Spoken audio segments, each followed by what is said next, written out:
ચાલો આપણે અર્થશાસ્ત્રમાં છઠ્ઠા નંબરનું ચેપ્ટર બજાર શીખી રહ્યા છે. એમાં અપૂર્ણ હરીફાઈવાળા બજારમાં ઇજારો અને ઇજારાયુક્ત હરીફાઈવાળા બજારના લક્ષણો આપણે ભણી ચૂક્યા છે.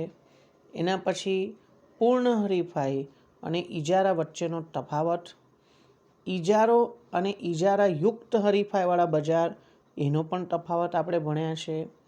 હવે આપણે આ ચેપ્ટરનો છેલ્લો મુખ્ય પ્રશ્ન ભણીશું. પ્રશ્ન નંબર 9 એ છે અલ્પહસ્તક ઇજારાના લક્ષણો સમજાવો. સ્વાધ્યાયમાં વિભાગ ડીમાં 3 માર્ક્સ માટે એવો પણ પ્રશ્ન આપેલો છે કે અલ્પહસ્તક ઇજારાના કોઈ પણ 3 લક્ષણો સમજાવો. તો આપણે 3 જ મુદ્દા લખવાના. જો 5 માર્ક માટે પ્રશ્ન હોય તો સામાન્ય રીતે 5 મુદ્દા લખવાના હોય. અને આની અંદરના જે છેલ્લા 2 પોઈન્ટ છે એ અલગથી આપણને સ્વાધ્યાયમાં સી અને ડી વિભાગમાં 2-3 માર્ક્સ માટે પ્રશ્ન આપેલા છે. એટલે ઓવરઓલ આ ઇમ્પોર્ટન્ટ ક્વેશ્ચન છે.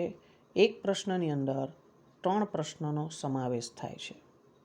જોઈએ આપણે અલ્પહસ્તક ઇજારાના લક્ષણો સમજાવો. સૌથી પહેલાં છે પ્રસ્તાવના. અલ્પહસ્તક ઇજારાને અંગ્રેજીમાં ઓલિગોપોલી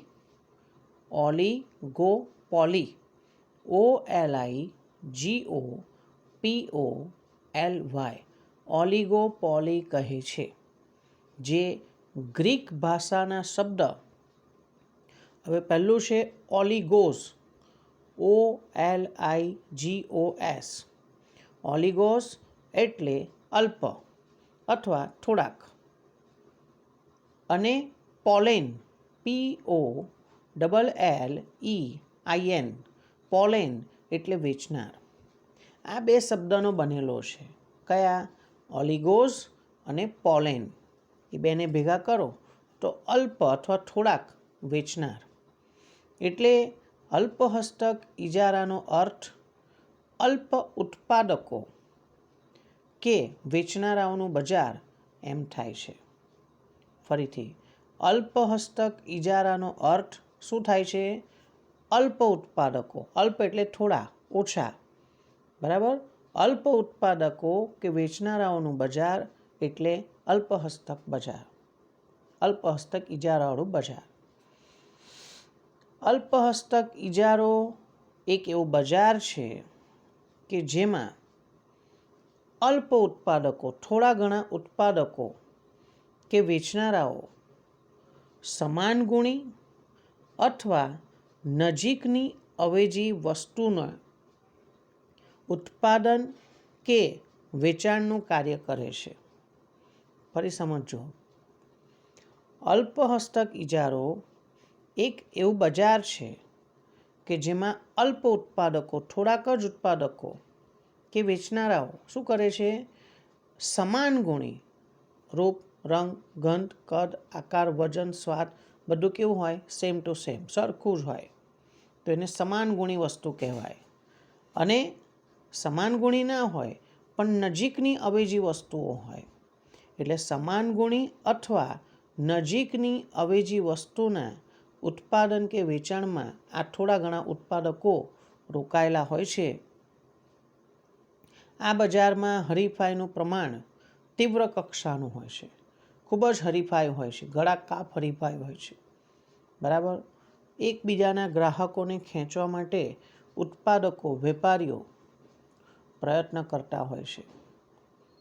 દરેક કંપની, દરેક વેચનાર, દરેક ઉત્પાદક એવો પ્રયત્ન કરતો હોય છે કે પોતાની વસ્તુ અન્ય ઉત્પાદક કરતાં વધારે સારી છે એવું ગ્રાહકના મગજમાં ઠસાવવાનું છે. એના માટે જુદા જુદા પ્રચાર માધ્યમોનો, જાહેરાતોનો મારો ચલાવવામાં આવે છે. પુષ્કળ જાહેરાતો કરીને લોકોના મગજમાં એવું ભરાવી દેવામાં આવે છે કે આ કંપનીની, અમારી કંપનીની પ્રોડક્ટ વધારે સારી ક્વોલિટીની છે. ઘણી વખત આપણને એવું થતું હોય છે, અમુક જાહેરાતો એટલી બધી વાર આપણે જોઈએ છે, વારંવાર જોઈએ છે કે જાહેરાત જોઈને આપણાને એવું થાય કે આપણે આ વસ્તુ એકવાર ટ્રાય કરવી જોઈએ. તો એવી રીતે પણ વસ્તુનું વેચાણ ઊભું કરવામાં આવે છે. બરાબર. અને જો વસ્તુ સંતોષકારક હોય તો ગ્રાહક એને રિપીટ પરચેસ કરવાનો જ છે, ફરીથી ખરીદવાનો જ છે. પણ ગ્રાહકને સૌથી પહેલી વખત આપણી વસ્તુ ખરીદવા માટે આકર્ષવું એ પણ બહુ મહત્ત્વનું છે. આ અલ્પહસ્તક ઇજારાના લક્ષણો આપણે આ પ્રમાણે સમજીશું. નંબર 1, અલ્પ એટલે થોડાક વેચનારા અને અસંખ્ય ખરીદનારા. અહીં પેઢીઓની સંખ્યા એટલે જે વેચનારાઓ છે એમની સંખ્યા ખૂબ જ મર્યાદિત છે. ખૂબ જ મર્યાદિત એટલે ઓછી છે. કેટલી છે? તો સામાન્ય રીતે આવા બજારમાં પેઢીઓની સંખ્યા 2થી વધારે, 2 નથી હા, દ્વિહસ્તક ઇજારો કહેવાય. જો આખા બજારમાં ફક્ત 2 વેચનારા હોય તો એને દ્વિહસ્તક ઇજારો એવું કહેવાય, ડિઓપોલી. એક જ વેચનાર હોય તો શું કહેવાય? ઇજારો, મોનોપોલી. 2 વેચનારા હોય તો ડુઓપોલી, દ્વિહસ્તક. અને 2થી વધારે હોવા જોઈએ. પણ કેટલા? તો સામાન્ય રીતે 2થી વધારે અને આશરે 10થી 20 સુધીના હોઈ શકે છે. એનાથી વધારે નહીં. પછી એનાથી વધારે હોય તો એ શું થઈ જશે? ઇજારાયુક્ત હરીફાઈ થઈ જશે. બરાબર. બજારમાં ખરીદનારા બહુ જ બધા હોય છે, અગણિત હોય છે, અસંખ્ય હોય છે. બજારમાં ખરીદનારા અસંખ્ય હોય છે. વ્યક્તિગત રીતે ખરીદનારનું અસ્તિત્વ ખૂબ જ નાનું છે. એનો મતલબ કે કોઈ એક ખરીદનાર પોતાના ખરીદીના નિર્ણય દ્વારા વસ્તુની કિંમત ઉપર અસર પાડી શકતો નથી. જેના કારણે ખરીદનારાઓનું અસ્તિત્વ એટલું બધું નાનું છે કે જેના કારણે ખરીદનારાઓ વસ્તુની કિંમત ઉપર અસર કરી શકતા નથી. બરાબર. વેચનારાઓ કેવા છે? અલ્પ, થોડાક. થોડાક એટલે કેટલા? 2થી વધારે અને વધુમાં વધુ કેટલા હોય? 10થી 20 સુધીના. એનાથી વધારે નહીં. બરાબર. અને ખરીદનારાઓ કેટલા છે? અસંખ્ય છે. બરાબર. ચાલો, મુદ્દા નંબર 2 એ છે સમાન ગુણી કે નજીકની અવેજી વસ્તુ. ઉપર એના અર્થમાં આવ્યું હતું કે થોડા ઘણા ઉત્પાદકો સમાન ગુણી કે નજીકની અવેજી વસ્તુનું વેચાણ કરતા હોય છે. જ્યારે બજારની પેઢીઓ સમાન ગુણી વસ્તુઓનું ઉત્પાદન કરે છે, લગભગ રૂપ, રંગ, ગંધ, કદ, આકાર, વજનમાં સરખી જ લાગે, બહુ ખાસ તફાવત ના હોય. જ્યારે બજારની પેઢીઓ સમાન ગુણી વસ્તુઓનું ઉત્પાદન કે વેચાણ કરે છે ત્યારે બજારને સંપૂર્ણ અલ્પહસ્તક ઇજારો કહેવાય છે. જ્યારે બજારની પેઢીઓ સમાન ગુણી વસ્તુઓનું વેચાણ કરતી હોય, ઉત્પાદન કરતી હોય ત્યારે બજારને સંપૂર્ણ અલ્પહસ્તક કહેવાય છે. તો એવી કઈ વસ્તુઓ છે? દાખલા તરીકે મીઠું છે, ક્રૂડ ઓઇલ છે, ચા છે વગેરે. આ સમાન ગુણી કહેવાય. બરાબર. એના પછી આવે છે જ્યારે બજારની પેઢીઓ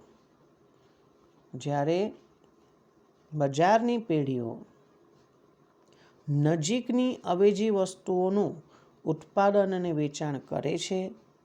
જ્યારે બજારની પેઢીઓ નજીકની અવેજી વસ્તુઓનું ઉત્પાદન અને વેચાણ કરે છે ત્યારે બજારને અપૂર્ણ, શું લખ્યું છે? અપૂર્ણ અલ્પહસ્તક ઇજારાવાળું બજાર કહે છે. નજીકની અવેજી છે, સંપૂર્ણ અવેજી નથી, સમાન ગુણી નથી, પણ કેવી છે? નજીકની અવેજી છે. તો એવા બજારને શું કહેવાય? અપૂર્ણ અલ્પહસ્તક ઇજારાવાળું બજાર. ધારો કે ઠંડા પીણા, આપણે પેપ્સી, કોકાકોલા, થમ્સઅપ વગેરે ઠંડા પીણા ઉપયોગમાં લઈએ. શું બધા સરખા હોય છે ટેસ્ટ વાઇઝ? એના સ્વાદમાં, એની બનાવટમાં કંઈક તફાવત છે, બરાબર, કંઈક તફાવત છે. ટૂથપેસ્ટ, તમે જુદી જુદી 5 કંપનીઓની ટૂથપેસ્ટ લો તો એની બનાવટમાં, એના સ્વાદમાં કંઈક તફાવત છે. એટલે નજીકની અવેજી છે. કોલગેટ ટૂથપેસ્ટ ના હોય કંઈ નહીં, પેપ્સોડન્ટ વાપરીશું, એવી રીતે. એટલે કહેવાનો મતલબ શું કે નજીકની અવેજી છે. ઠંડા પીણા છે, મોટરસાઇકલ છે, મોટર કાર હોય, મોબાઈલ હોય, ટીવી હોય, આ બધું આવે આમાં. તો અહીં સમાન ગુણી કે નજીકની અવેજી વસ્તુઓ માર્કેટમાં મળતી હોય છે. આ બીજા નંબરનો પોઈન્ટ અહીં પૂરો થાય છે. એના પછી ત્રીજા નંબરનો પોઈન્ટ છે પેઢીઓનો પ્રવેશ. એટલે શું પેઢીઓનો પ્રવેશ? એટલે કે આ બજારમાં જો નફાની તક દેખાય તો નવી પેઢીઓને પ્રવેશ મળે છે, ફ્રી એન્ટ્રી, એવી રીતે. અલ્પ હસ્તક ઇજારાવાળા બજારમાં જો મુક્ત અલ્પ હસ્તક ઇજારો પ્રવર્તમાન હોય, મુક્ત, ફ્રી, એટલે કોઈ પણ પ્રકારનું નિયંત્રણ, કોઈ પણ પ્રકારની મર્યાદા, કોઈ પણ પ્રકારનું રિસ્ટ્રિક્શન નથી, કોઈ અંકુશ નથી કાયદાકીય કે તમે ના આવી શકો, ધંધો શરૂ ના કરી શકો, એવું કોઈ નિયંત્રણ નથી. અલ્પ હસ્તક ઇજારાવાળા બજારમાં જો મુક્ત અલ્પ હસ્તક ઇજારો પ્રવર્તમાન હોય તો તેવા બજારમાં નવી પેઢીઓ માટેનો પ્રવેશ મુક્ત હોય છે, ફ્રીલી એટલે બજારમાં નવી પેઢીઓ પ્રવેશી શકે છે. જ્યારે બજારમાં પ્રતિબંધિત એટલે રિસ્ટ્રિક્શનવાળું, રિસ્ટ્રિક્ટિવ, જેના પર કાયદાકીય સરકારનો અંકુશ હોય, કાયદાકીય અંકુશ હોય, નિયંત્રણ હોય કે ના ભાઈ નવી પેઢીને પ્રવેશવા નહીં દેવાની. જ્યારે બજારમાં પ્રતિબંધિત અલ્પ હસ્તક ઇજારો પ્રવર્તમાન હોય છે ત્યારે બજારમાં નવી પેઢીઓને પ્રવેશ પ્રતિબંધિત હોય છે. ફરીથી, જ્યારે બજારમાં પ્રતિબંધિત અલ્પ હસ્તક ઇજારો હોય એટલે આ એવો ઇજારો છે જેમાં કાયદાકીય પ્રતિબંધ છે, રિસ્ટ્રિક્શન છે, બરાબર. તો પ્રતિબંધિત અલ્પ હસ્તક ઇજારો હોય ત્યારે બજારમાં નવી પેઢીઓને પ્રવેશવા નથી દેતા. એમનો પ્રવેશ કેવો છે? પ્રતિબંધ છે, પ્રોહિબિટેડ છે, મનાઈ ફરમાવવામાં આવે છે. એનો મતલબ નવી પેઢીને પ્રવેશ કરવા દેવામાં આવશે નહીં. નંબર 4, વેચાણ ખર્ચ. અગાઉ આપણે જ્યારે ઇજારાયુક્ત હરીફાઈવાળા બજારના લક્ષણ ભણ્યા હતા એમાં પણ આટલી જ વિગત આપણે ભણ્યા છે. ફરીથી એક વખત, વેચાણ ખર્ચ. વેચાણ ખર્ચ એટલે શું? 1 માર્કનો પ્રશ્ન આપણને બી વિભાગમાં આપ્યો છે, પૂછી શકે છે. વેચાણ ખર્ચ એટલે વસ્તુના વેચાણ માટે થતો ખર્ચ. ફરીથી, વસ્તુના વેચાણ માટે થતો ખર્ચ. તો આ વેચાણ ખર્ચમાં કેવા પ્રકારના ખર્ચનો સમાવેશ થાય છે? વેચાણ ખર્ચમાં સમાવેશ બાબતો નીચે પ્રમાણે છે. વેચાણ ખર્ચમાં કેવા પ્રકારના ખર્ચનો સમાવેશ થાય છે? નંબર 1, વસ્તુનું આકર્ષક અને ઉપયોગી પેકિંગ. અમુક વસ્તુઓ આપણને પેકિંગમાં મળતી હોય છે. જો પ્રવાહી વસ્તુ આપણે વાસણ લઈને ન ગયા હોય તો આપણને પેકિંગમાં મળતી હોય છે, ડબ્બામાં ભરી આપે છે, કોથળીમાં ભરી આપે છે, બરાબર. એ સાદો પ્લેન ડબ્બો હોઈ શકે જેના પર કશું લખાણ ના હોય. પેકિંગ જરૂરી છે, હાથમાં લઈને નહીં આવી શકાય, બરાબર. તો એના માટે પેકિંગ જરૂરી છે, પણ એકદમ સાદું છે, કલરિંગ નથી, બરાબર, અને એના પર કોઈ લખાણ નથી, ઉપયોગી પેકિંગ છે. પણ જો એના પર લખાણ કરવામાં આવે, કલરિંગ કાગળ ઉપયોગમાં લેવામાં આવે, કંપનીનું નામ છાપવામાં આવે, એની મેન્યુફેક્ચરિંગ ડેટ, એની એક્સપાયરી ડેટ, કિંમત, એની બનાવટ કેવી રીતના, એને કન્ટેન્ટ શું છે, તો એ બધી વસ્તુ લખવામાં આવે તો એ કેવું પેકિંગ છે? આકર્ષક છે, ગ્રાહકોને આકર્ષવા માટે છે, માહિતી આપવા માટે છે, જાહેરાત ખર્ચ છે, બરાબર. બીજું છે વાહન વ્યવહારનો ખર્ચ.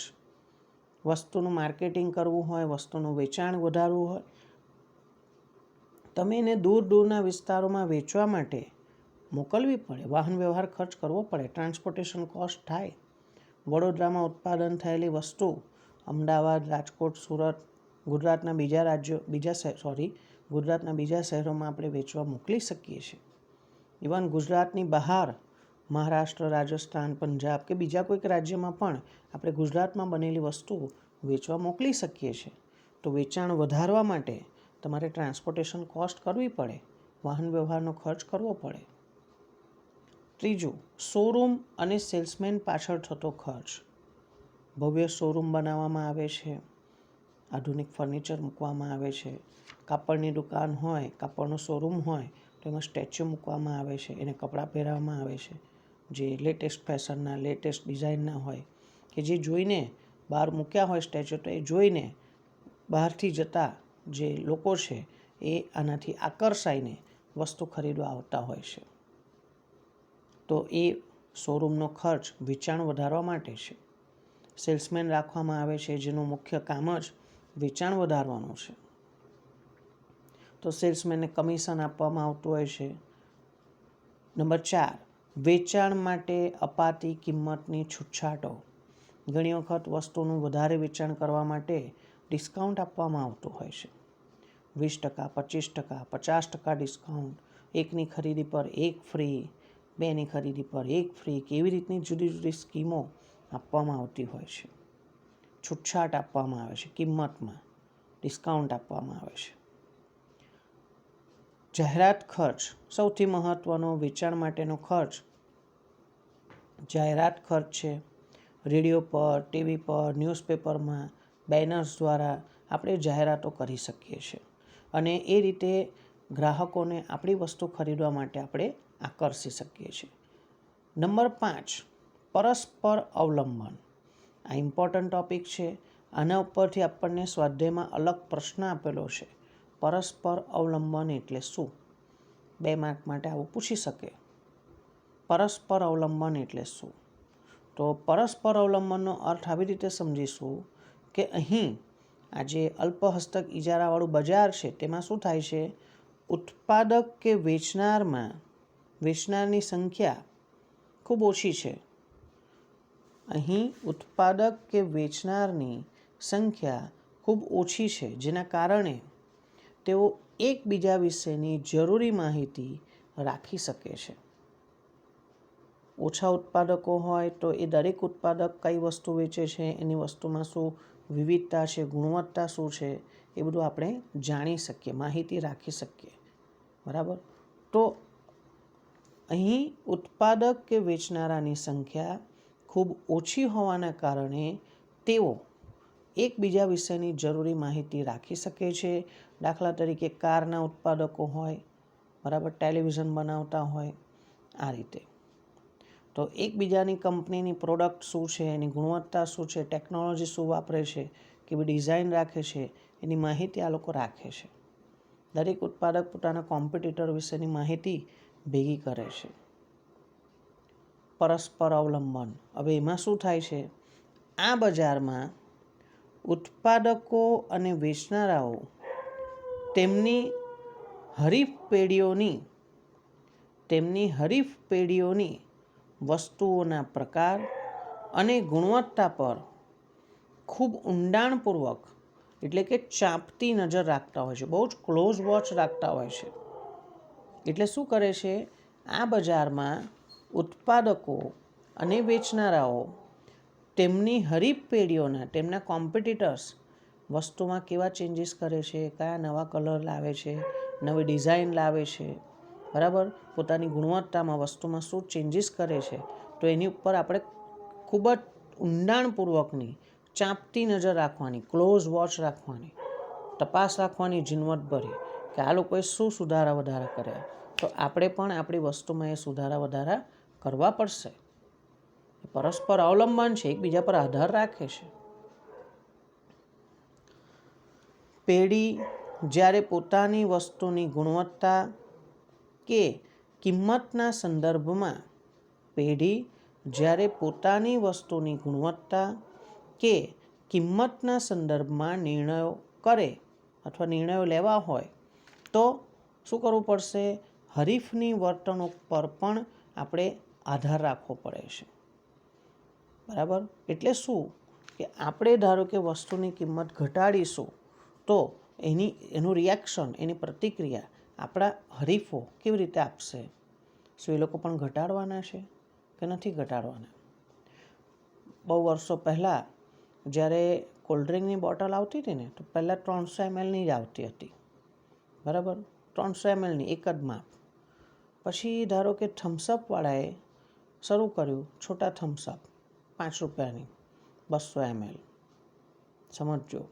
એટલે એને જોઈને પેપ્સીવાળા હોય, કોકાકોલા હોય, બીજા બધા ઉત્પાદકોએ પણ પોતાની પ્રોડક્ટમાં આ વેરાયટી લાવવી પડી, છોટા પેકેટ 200 ml. પછી કોઈકે 500 mlની શરૂઆત કરી, કોઈકે 1 લીટરની શરૂઆત કરી, 1.25 લીટરની શરૂઆત કરી.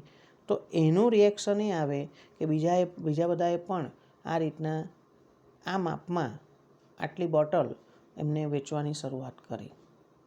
એટલે એક જણ જે નિર્ણય લે ને એની અસર બીજા બધા કોમ્પિટિટર્સ પર પણ થાય. એ લોકો પણ આ રીતની વસ્તુ બનાવીને વેચશે. બરાબર?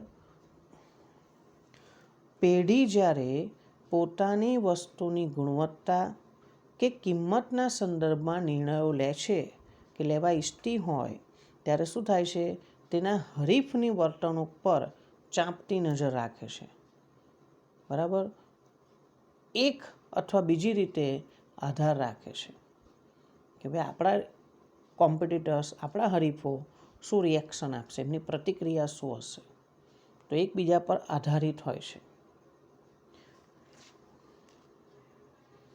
છેલ્લું એક બહુ જ ઇમ્પોર્ટન્ટ લક્ષણ છે, એ છે કિંમત ચુસ્તતા. ફરી સાંભળજો, કિંમત ચુસ્તતા. એના માટે બીજો શબ્દ હશે ખાંચાવાળી માંગ રેખા. આપણને અલગથી ટૂંકનોટ તરીકે આ પ્રશ્ન આપેલો છે, કિંમત ચુસ્તતા વિશે સમજાવો. બરાબર? 3 માર્ક્સ માટે આવો પ્રશ્ન સ્વાધ્યાયમાં આપેલો છે. તો આપણે એને અલગથી આવી રીતે સમજી શકીએ. અલ્પ હસ્તક ઇજારાવાળા બજારનું છેલ્લું 6 નંબરનું લક્ષણ એ છે કિંમત ચુસ્તતા. Price rigidity. Price rigidity. કોઈ એક સ્થળે કિંમત રિજિડ એટલે જડ થઈ જાય છે, ચુસ્ત થઈ જાય છે, ફિક્સ થઈ જાય છે. પછી ભાવ ઘટે નહીં, ભાવ વધે નહીં. અલ્પ હસ્તક ઇજારામાં પેઢીઓની સંખ્યા બહુ જ ઓછી હોય છે, અલ્પ હોય છે. અલ્પ હસ્તક ઇજારામાં પેઢીઓની સંખ્યા કેવી છે? અલ્પ હોય છે. અને પેઢીઓ પરસ્પર અવલંબી હોય છે, અવલંબે છે, એકબીજા પર આધાર રાખે છે. હમણાં આગળ 5મા નંબરના પોઈન્ટમાં જ સમજ્યા આપણે કે એક પેઢી જે નિર્ણય લે તો એના હરીફો એના જેવો જ નિર્ણય લઈ શકે છે. બરાબર? તો અહીં શું થતું હોય છે? પેઢીઓ પરસ્પર અવલંબી હોય છે, જેના કારણે જો કોઈ એક પેઢી વસ્તુની કિંમત ઘટાડે, જો કોઈ એક પેઢી વસ્તુની કિંમત ઘટાડે તો શું થશે ખબર છે? જે કિંમત ઘટે તો એની માંગ તો વધવાની જ છે. આ તો નિયમ છે. જે પેઢીની વસ્તુની કિંમત ઘટે તો માંગના નિયમ પ્રમાણે એની માંગ વધશે. પણ બીજી બધી પેઢીઓ ભાવ નથી ઘટાડ્યા તો ગ્રાહકો કમ્પેરિઝન કરશે અને જેની વસ્તુ સસ્તી છે એની માંગ વધારે થશે. એટલે જેના ભાવ ઘટ્યા છે એનું વેચાણ તો વધશે, પણ જેમને ભાવ નથી ઘટાડ્યા એમનું વેચાણ ઘટશે. જેને ભાવ ઘટાડે એનું વેચાણ વધી જશે. બરાબર? ફરી વાંચીએ. જો કોઈ એક પેઢી વસ્તુની કિંમત ઘટાડે તો તેની માંગ વધશે, જેને ભાવ ઘટાડ્યા. બરાબર? તેથી હરીફ પેઢીઓની માંગમાં ઘટાડો થશે, કારણ કે એ લોકોએ ભાવમાં કોઈ ફેરફાર નથી કર્યો. એના કરતાં આ વસ્તુ સસ્તી થઈ ગઈ એટલે કેટલાક ગ્રાહકો આ સસ્તી વસ્તુ ખરીદશે. તો હરીફ પેઢીઓની માંગમાં ઘટાડો થશે. એટલે આપણા જે કોમ્પિટિટર્સ હોય એ લોકોએ પણ શું કરવું પડે? આપણી જેમ એમને પણ ભાવ ઘટાડવા પડે. બરાબર છે? હરીફ પેઢીઓએ પણ ફરજિયાત કિંમતમાં ઘટાડો અપનાવવો પડે છે. આમ આ પ્રકારની હરીફાઈને કારણે વસ્તુની કિંમત કોઈ એક નિમ્ન સ્તરે પહોંચી જાય છે. એક પેઢી કિંમત ઘટાડે એટલે બીજા બધાએ ઘટાડવી પડે, પણ ઘટાડીને કોઈ એક ચોક્કસ લેવલ પર એવું આવી જવાનું, નિમ્ન સ્તરે, લોએસ્ટ લેવલ, હવે એનાથી ભાવ ઘટાડવાના નહીં, એ તો બધાને નુકસાન થાય. આમ આ પ્રકારની હરીફાઈને કારણે વસ્તુની કિંમત કોઈ એક નિમ્ન સ્તરે પહોંચી જાય છે, જ્યાંથી વધુ કિંમતનો ઘટાડો હવે શક્ય નથી. હવે તમે ભાવ ઘટાડી શકશો નહીં. મોબાઈલ સર્વિસનું હું તમને ઉદાહરણ આપીને સમજાવી શકું કે આ કિંમત ચુસ્તતા વિશે શું છે. તો પહેલાંના સમયમાં, થોડાક વર્ષો પહેલાં, રિલાયન્સ જીઓના આવતા પહેલાં તમે માનશો 178 રૂપિયામાં 1 GB આખો મહિનો, બરાબર, 28 દિવસ વાપરવા મળતું હતું. કેટલું? 1 GB. રિલાયન્સ જીઓના આવ્યા પછી એમને શું સ્કીમ શરૂ કરી? રોજનું 1 GB, રોજનું 1 GB 200 રૂપિયામાં, 250 રૂપિયામાં. લોકો એવું વિચારે, ભાઈ રોજનું 1 GB 30 GB વાપરવા મળે છે, શું કામ નહીં લેવાનું? એને જોઈને વોડાફોન હોય, આઈડિયા હોય, એરટેલ હોય, એમને પણ પોતાના ભાવ ઘટાડવા પડ્યા. જે લોકો 178 રૂપિયામાં આખા મહિનાનું 1 GB આપતા હતા, એમને 199 રૂપિયામાં રોજનું 1 GB આપવું પડે છે. ધીમે ધીમે નવી સ્કીમો આવે એટલે એ પ્રમાણે આ લોકોએ પણ ચેન્જીસ કરવા પડે, બરાબર.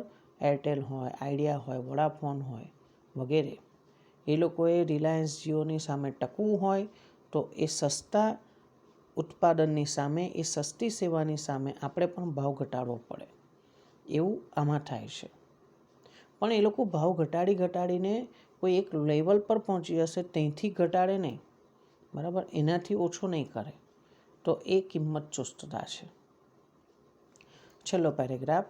કોઈ એક પેઢી વસ્તુની કિંમત વધારશે ને તો શું થશે?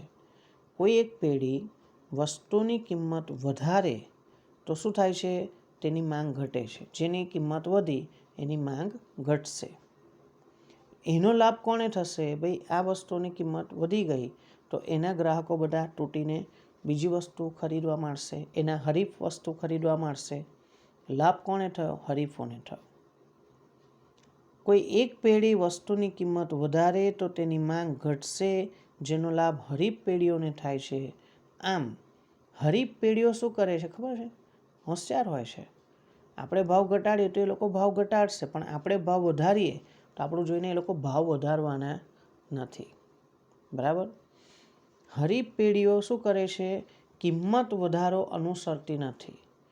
એટલે આપણે જો કિંમત વધારીએ, રિલાયન્સવાળા જો એમના પ્લાનમાં કિંમત વધારશે તો એને જોઈને આઈડિયા કે વોડાફોનવાળા કિંમત નહીં વધારે, ઉલટું એવું બતાવશે કે ભાઈ જો અમારા ભાવ તો ઓછા છે.